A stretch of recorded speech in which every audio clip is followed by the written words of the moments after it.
हिंदुस्तान की 145 करोड़ जनता का रुझान हमारे प्रोडक्ट की तरफ आकर्षित होगा। लोग हमारे प्रोडक्ट से प्रभावित होंगे और हमारे प्रोडक्ट इस लायक होंगे कि लोग उन्हें खरीद सकेंगे, यूज कर सकेंगे और लोग हमारे यूजर बनेंगे। मेरे हिसाब से इंडस्ट्री का साइज तब बहुत बड़ा बनेगा। That's great sir. एक प्रश्न मैं और पूछना चाहता हूँ, उसको कहीं ना कहीं आपने टच किया। ऐसे कुछ उदाहरण देखने को मिलते हैं।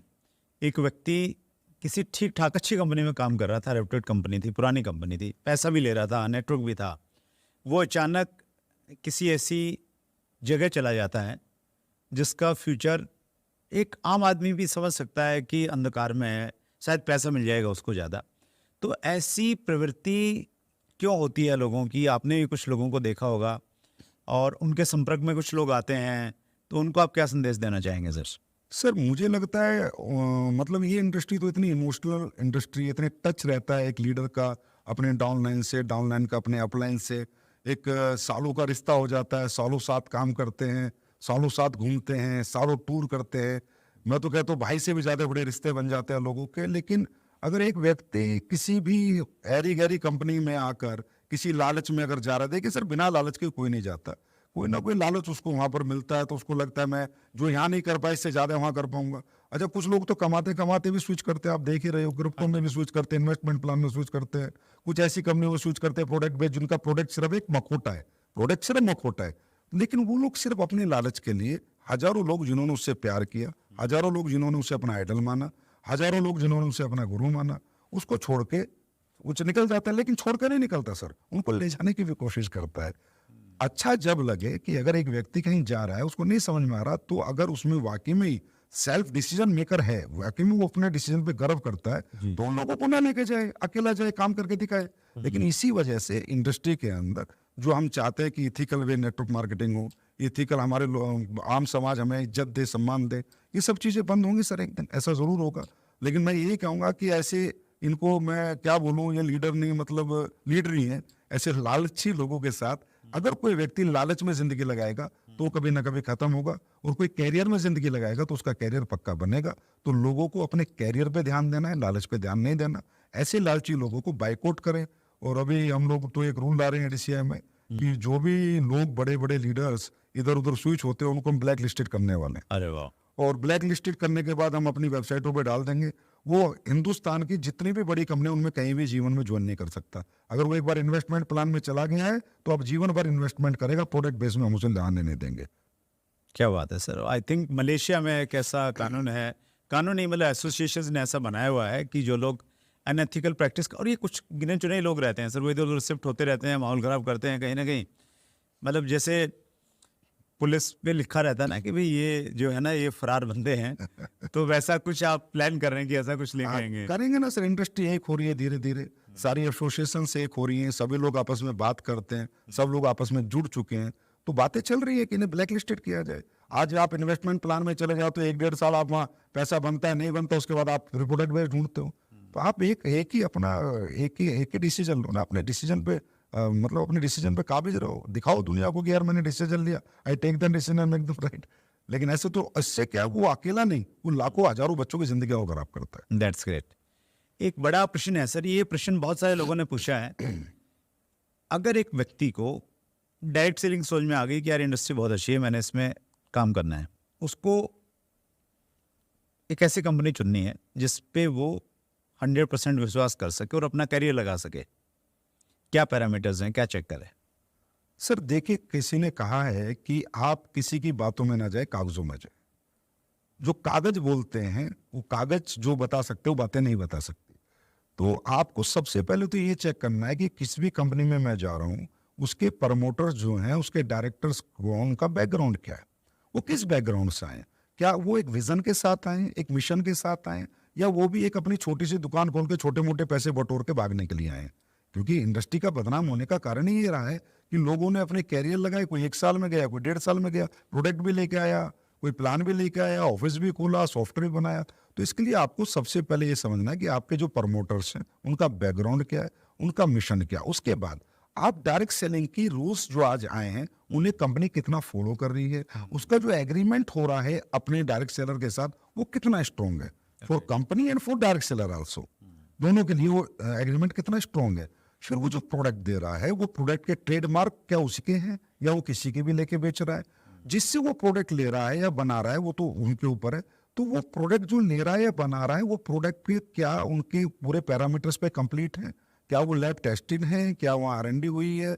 उसके बाद आपका जो प्लान आप दे रहे हो मार्केट में वो एक लालच तो नहीं फेंक रहे, क्या कैलकुलेशन है, क्या मैथमेटिकली कैलकुलेटेड है, क्या उस प्लान में परसेंटेज दिखा के बताया जा सकता है कि आज ये आपने जो बोला ये मेरे को जीवन में कैसे मिलेगा, क्या ये कोई आपको ब्रीफ कर सकता है कि ये पैसा यहाँ से आएगा। तो वो सारे पैरामीटर्स, पेपर्स, गवर्नमेंट के सारे कंप्लायंस, प्रोडक्ट की लीगल मेट्रोलॉजी से आपका जो लेवल है वो लीगल मेट्रोलॉजी डिपार्टमेंट से अप्रूव है नहीं, तो बहुत सारी चीजें हैं। हमारे लोग, हिंदुस्तान के जो लोग हैं वो बहुत प्यारे और बहुत इमोशनल होते हैं और वो मीठी मीठी बातों में आ जाते हैं। वो समझ में जब आता है जब गाड़ी छूट चुकी होती है या 2-3 साल जीवन के खराब कर लेते। हमारे एक मेहमान थे सर, सुनील गुप्ता, तो उनसे मैंने प्रश्न पूछा डायरेक्ट सेलिंग कंपनी कैसे चूज करनी चाहिए। उन्होंने कहा कि ये एक बहुत सीरियस काम है, और उन्होंने बताया कि जब मैंने ज्वाइन किया, उन्होंने लगभग 20 साल पहले ज्वाइन किया था किसी कंपनी को, उन्होंने कहा कि मैंने उस समय 1 साल लगाया कंपनियों को चेक करने में, कौन कौन सी कंपनियां हैं, क्या प्रोडक्ट है, क्या सिस्टम है, और उसके बाद मैंने डिसाइड किया। और वो 20 साल से की कंपनी के साथ में जुड़े हुए हैं। तो कहीं ना कहीं दिक्कत ये रहती है, मामा जी ने बोल दिया, चाचा जी ने बोल दिया, बुआ जी का लड़का नाराज़ हो जाएगा, तो इसलिए मैं जुड़ जाता हूँ, और कहीं ना कहीं फिर इसलिए प्रॉब्लम्स आती हैं।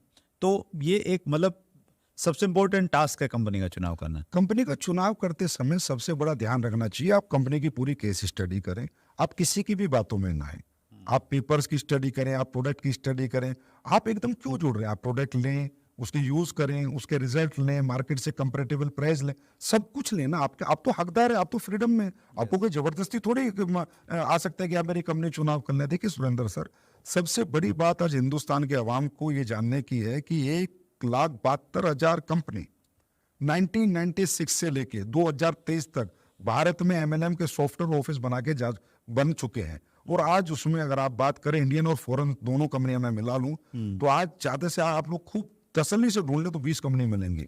सर ये कहाँ गए 1,72,000 कंपनियां खुल के कहाँ गई, किन लोगों ने खोली होंगी, कितने लोगों को जोड़ा होगा। तो ये इसलिए तो इंडस्ट्री का साइज नहीं बढ़ता ना। और आप एक चीज और देखिए सुरेंद्र सर, आज जितने भी हमारे अचीवर्स आपके प्लेटफॉर्म पे, तो मुझे लगता है सारे अचीवर्स आ चुके हैं, आप सभी की केस स्टडी कीजिए ना सर। केस स्टडी सबसे ज्यादा सच बोलती है। जो लोग 10-10 साल 15-15 साल से एक कंपनी, वो इंडिया के टॉप अचीवर है सर। 2-2 साल 1-1 साल वाला एक अचीवर बता दो सर आप जो आपके प्लेटफॉर्म पे आए हो। हम तो कोशिश करते हैं सर ऐसे लोगों को इंट्रोड्यूस नहीं करें, है कि नहीं, क्योंकि सर वहीं पर बेस बनता है। एक प्रश्न है सर, इसी से संबंधित है, प्रणव का प्रश्न है ये, सर मार्केट में जो प्रोडक्ट बेस्ड कंपनी काम कर रही हैं, जिनके खुद के मैन्युफैक्चरिंग प्लांट नहीं है, उनका फ्यूचर क्या है? देखिए मैन्युफैक्चरिंग प्लांट होना कोई क्राइटेरिया नहीं है, एज ए गवर्नमेंट रूल्स भी मैं बात करूं, लेकिन डायरेक्ट सेलिंग का जो पर्पस था ना, जो डायरेक्ट सेलिंग बनी थी 1903 में, डायरेक्ट सेलिंग इसलिए बनी थी कि जो कंपेरेटिबल प्राइस के जो प्रोडक्ट मार्केट में जाते हैं उन मार्केट को compete नहीं कर सकते थे क्वालिटी से। तो क्वालिटी प्रोडक्ट बने और लोगों को रेफरेंस दे के दे सकें, इसके लिए एक अच्छा प्रोडक्ट बनाने की जरूरत इस इंडस्ट्री में होती है। क्योंकि इंडस्ट्री रिलेशन बेस्ड इंडस्ट्री है, इमोशन बेस्ड इंडस्ट्री है। अगर आपने मुझे कोई प्रोडक्ट दिया और मुझे उसका रिजल्ट नहीं आया तो मेरे और आपके रिलेशन भी खराब हो जाएंगे। आपने मुझे कोई साबुन दी और उसमें नहाने में मजा नहीं आया, रेट भी ठीक नहीं, तो मेरे आपके रिश्ते और खराब हो जाएंगे। तो इस बात को मद्देनजर रखते हुए ये बहुत sensitive industry for product. Plan is a by part of product, plan is secondary, product is primary. अगर प्रोडक्ट प्राइमरी है तो मैन्युफैक्चरिंग आप खुद कर रहे हैं तो उसमें यह है कि आपको तसल्ली हो जाती है कि जी मेरी आंखों के सामने बन रहा है, जो डल रहा है डल रहा है। और आप किसी से ले भी रहे तो ऑथेंटिक मैन्युफैक्चरर से लें, जिसके पास सारे लैब रिपोर्ट्स हों, R&Ds हों, जिसका एक अच्छा सेटअप हो, जो गवर्नमेंट के सारे कंप्लायंस पूरा कर रहा हो, तो उससे भी आप लेके चला सकते हैं। लेकिन मुझे लगता है एक समय पर अगर आप कुछ ग्रोथ कर लेते तो आपको मैन्युफैक्चरिंग में जाना चाहिए। Right, that's great sir. आपकी लीडरशिप में बहुत सारे लोगों ने बड़े मुकाम हासिल किए हैं। तो एक प्रश्न मैं वो लेना चाहता हूँ, क्योंकि आपके पास में ना सारे अनुभव हैं। आपके पास में एक डायरेक्ट सेलर का भी अनुभव है, आपके पास में एक कंपनी मैनेजमेंट का भी अनुभव, आपके पास में इंडस्ट्री को चलाने का, एसोसिएशन को चलाने का वो भी एक्सपीरियंस है। तो आप इसका बखूबी उत्तर दे पाएंगे। सर लीडरशिप को कैसे डेवलप करें और जो टीम में आते हैं उन्हें कैसे लीडर में कन्वर्ट करें? देखिए डायरेक्ट सेलिंग में लीडरशिप में कैसे डेवलप करें, तो इस दुनिया में ना दो तरह के लीडर होते हैं सर, एक मैन मेड लीडर होता है, गॉड मेड लीडर होता है। कुछ लोग ऐसे होते हैं जो बचपन से लीडर होते हैं, क्लास में मॉनिटर होते हैं, हर जगह मॉनिटर होते हैं, हर जगह नंबर 1 होते हैं, स्कूल के प्रेसिडेंट, स्कूल के कैप्टन होते हैं, फिर कॉलेज के प्रेसिडेंट होते हैं। ये होता है मैन मेड लीडर। तो हमारी इंडस्ट्री में वो 0.01% लोग हैं जो गॉड मेड लीडर है। यहाँ मैन मेड लीडर बनाने की जरूरत। तो लीडरशिप कब खड़ी होती है? लीडरशिप का सबसे पहला पैरामीटर है रिलेशनशिप, कि जब कोई आपके साथ एसोसिएट हो रहा है, आप उसके साथ अपने रिश्ते और व्यवहार कैसे रखते हैं। अगर आप बॉस का, जो इस इंडस्ट्री में बनता नहीं है, सीनियर का, ईगो का, ईर्ष्या का व्यवहार रखेंगे तो आपके साथ कोई लीडर नहीं बनेगा, और जो होगा वो भी छोड़ के चला जाएगा। तो सबसे पहले आप उसके साथ एक मजबूत रिलेशनशिप डेवलप करें, उसके बाद एजुकेशन डेवलप करें। यहाँ पर सर के मोटिवेशन बेस्ड बिजनेस नहीं है। मोटिवेशन लाइफ में क्या होता है कि स्टार्टअप होता है, यार मुझे ये काम करना है, मुझे डॉक्टर बनना है, इंजीनियर बनना है, नेटवर्कर बनना है, मोटिवेशन है। अब इसके बाद एक प्रोसेस शुरू होता है, वो प्रोसेस कंप्लीट कराएं, तो वो प्रोसेस होता है एजुकेशन का। हमारी इंडस्ट्री में मोटिवेशन का अभाव नहीं है। बच्चों में इतनी मेहनत करने की क्षमता है कि वो 20-20 घंटे काम कर सकते हैं, अभाव है एजुकेशन का। तो एजुकेशन, अगर आप लीडरशिप की एजुकेशन देंगे, इन्वॉल्व रखेंगे अपने साथ, उन्हें अपने साथ काम करा के एग्जाम्पल जनरेट करेंगे। होता क्या है, कहते हैं leader set an example. Leader पहले करके दिखाता है, फिर करवाता है। तो अगर आप चाहते हैं यार मेरा लीडर फॉलो अप अच्छा करे, तो आप उसके साथ जाके फॉलो अप करें ना। आप चाहते हैं मेरा लीडर सेमिनार बहुत अच्छा करे, तो पहले सेमिनार करके दिखाए ना, फिर उसको सेमिनार लेने का मौका दे। अब दिक्कत यहाँ पर क्या है, हीरो बनाना भी है और हीरो बनना भी है, तो दोनों चीजें नहीं हो सकती सर। अगर आप हीरो बनाने में विश्वास रखोगे तो लीडरशिप डेवलप होगी, और आप हीरो बनते ही रहोगे तो लीडरशिप डेवलप नहीं होगी, क्योंकि आप उनको मौका नहीं दोगे। आपको लगता है वो अच्छी ट्रेनिंग ले, तो उसको ट्रेनिंग लेके दिखाए, फिर उसको स्टेज दे दे, छोड़ दे, वो जैसा बोले बोलने देना, जैसा बोलने दे, सेमिनार में जैसा बोलने देना, बैठ जाए, बाद में जाके 5 मिनट में क्लोज कर दे, क्या हो गया, माहौल वही बन जाएगा। तो जो आपके अंदर डर है कि इसको स्टेज दूंगा, इसको नहीं दूंगा, इसको भेजूंगा, इसको नहीं भेजूंगा, ये डर आपकी लीडरशिप डेवलप नहीं होने देता। हाँ, मतलब हीरो बनना नहीं है, हीरो बनाना है। और दैट्स ग्रेट। गलतियां तो होंगी सर, जब आप जिम्मेवारी देंगे लोगों को, गलतियां करेंगे। हमने भी तो, सब लोगों ने गिर गिर के चलना सीखा है ना, तो वहाँ से भी मैसेज यही है। वंडरफुल सर, अद्भुत काम कर रहे हैं संजीव सर आप। और अगले इंटरव्यू में हम लोग और डिटेल में डायरेक्ट सेलिंग के बारे में थोड़ा बातचीत करेंगे। समय की लिमिटेशन है हमारे पास। एक बार फिर पूरी इंडस्ट्री की तरफ से मैं आपका एक बार फिर धन्यवाद करता हूँ कि डायरेक्ट सेलिंग के जो रूल्स में जो अमेंडमेंट्स आए हैं, उसमें आपका बहुत बड़ा योगदान रहा। बहुत बहुत धन्यवाद Sanjeev sir. Thank you sir, thank you so much.